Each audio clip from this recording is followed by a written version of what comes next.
ఒకరు పంచుకోవడానికి మీరు సిద్ధంగా ఉన్నారేమో,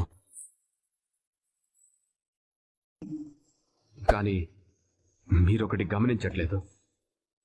ఆ మహావృక్షం భూగర్భంలో వేళ్లు నాటుకుని ఉన్నంతకాలమే పచ్చగా ఉంటుంది. దాన్ని కూల్చేస్తే 3 మాత్రమే మిగులుతుంది.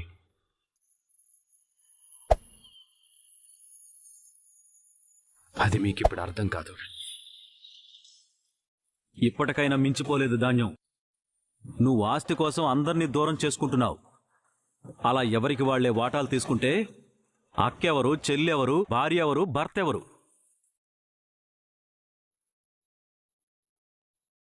ఎవ్వరు ఎవరికీ కాకుండా పోతారు.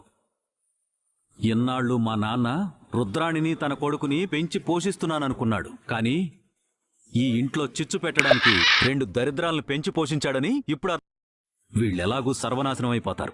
వీళ్ల మాటలు విని నువ్వు మట్టి కొట్టుకుపోతావు. ఏమండి, ఆస్తి అంటే ఒట్టి మట్టి కాదండి, అది నా కొడుకుని దర్జాగా బ్రతికేలా చేస్తుంది. నేను వెళ్తున్నాను. ఏమండి, దయచేసి మీరుండండి. ఏ, నాకేమైనా అన్యాయం జరుగుతుందనా? కాదు, ఈ ఇంటి పెద్ద వారసుడిగా మీరుండాలి. కూర్చో రాజ్. మమ్మీ, ఎందుకు నేనుండాలి? దేనికి సాక్ష్యంగా ఉండాలి? పతనమైపోతున్న విలువల్ని చూసి అసహ్యించుకుంటూ ఉండాలా? Excuse me sir. లాయర్ గారు రండి. వస్తున్నాను సార్. రాజ్, వచ్చి కూర్చో. నమస్కారం సార్. నమస్తే అండి, కూర్చోండి. Thank you. లాయర్ గారు, మీతో ఒక ముఖ్యమైన విషయం మాట్లాడాలని పిలిపించాను. పిల్లల పేరు మీద ఆస్తి పంపకాలు చేయాలని నిర్ణయం తీసుకున్నాం.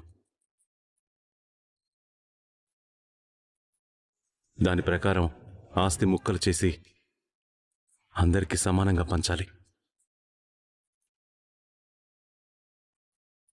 ఈ నిర్ణయం ఎవరు తీసుకున్నారో? నేనే. పెద్ద ఆయన్ని కాదని మీరెలా నిర్ణయం తీసుకుంటారు?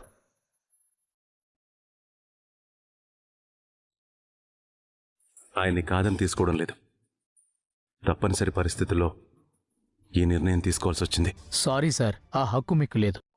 ఏ హక్కు? ఈ ఆస్తిని ముక్కలు చేసి వాటాలు పంచే హక్కు మీకు లేదు. మీకే కాదు, ఈ ఇంట్లో ఎవరికీ లేదు.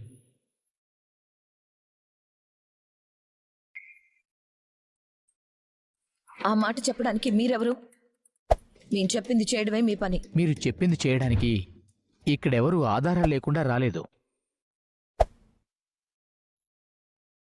అసలు మీరేమంటున్నారో మాకేం అర్థం కావట్లేదు లాయర్ గారు. మీ నాన్నగారు మీతో ఏం చెప్పలేదా? ఏ విషయం గురించి మీరు మాట్లాడేది? మీ నాన్నగారు వారం క్రితమే ఒక వేలునామా రాశారు.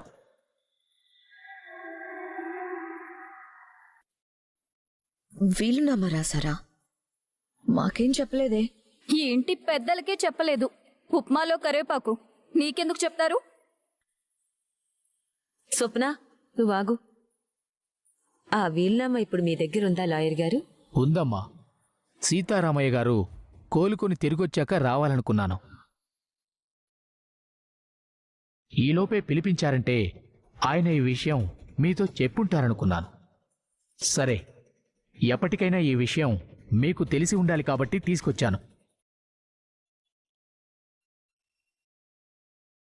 ఏది తీయండి. అందులో ఏముందో త్వరగా చదవండి. ఊళ్ళో పెళ్లికి కుక్కల హడావిడంట.